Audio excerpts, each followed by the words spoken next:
So, yan, makulit na po yung mga kampalishes. So, yan, nagluto tayo ng kalderetang itlog.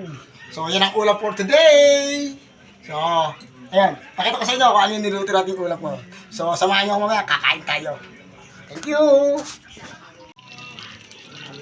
So, ayan mga Chris, mga kampalishes, yan yung niluto natin kaldereta. Itlog. So, napakasarap nga. So, yan, napakalapot ng ano. So, nilagyan natin ng peanut butter yan. So, siguradong only rice na naman tayo dyan. So, mamaya, samahan nyo ako kumain.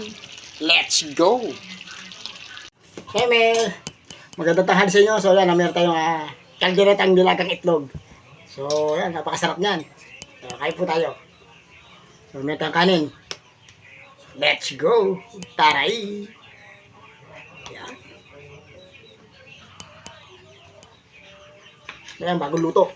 Kain tayo.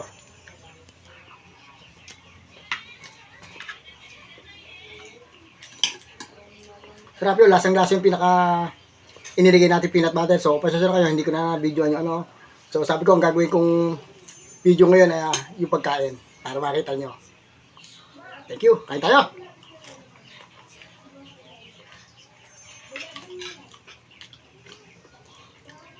Sarap!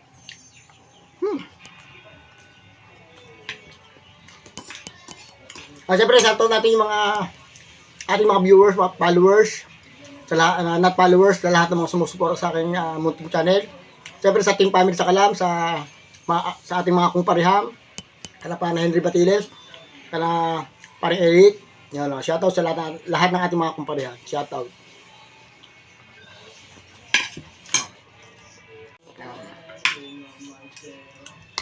Sarap. So yan, simple lang yung ginawa nating kaldereta. So, ketchup lang, peanut butter, tiniplahan natin ng paminta, hinigin natin ng siling labuyo. So yan, simpleng ulam. So yan, thank you Lord sa biyaya.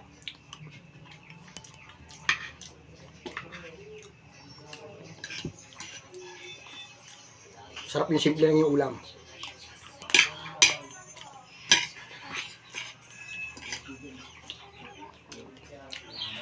So para nasandaan din tayo. Nakakaldereta tayo. Itlog nga lang.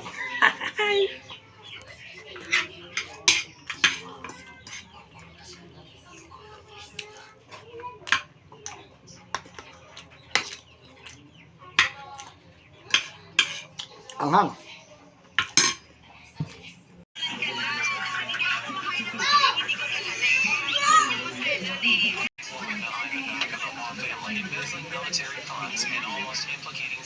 So yan, maraming salamat sa lahat na sumama sa aking panananghalian ng kalderetang nilagang itlog.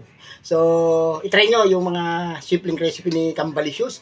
So, maraming salamat at shoutout po sa inyo lahat. So, see you next vlog and next video. Bye-bye!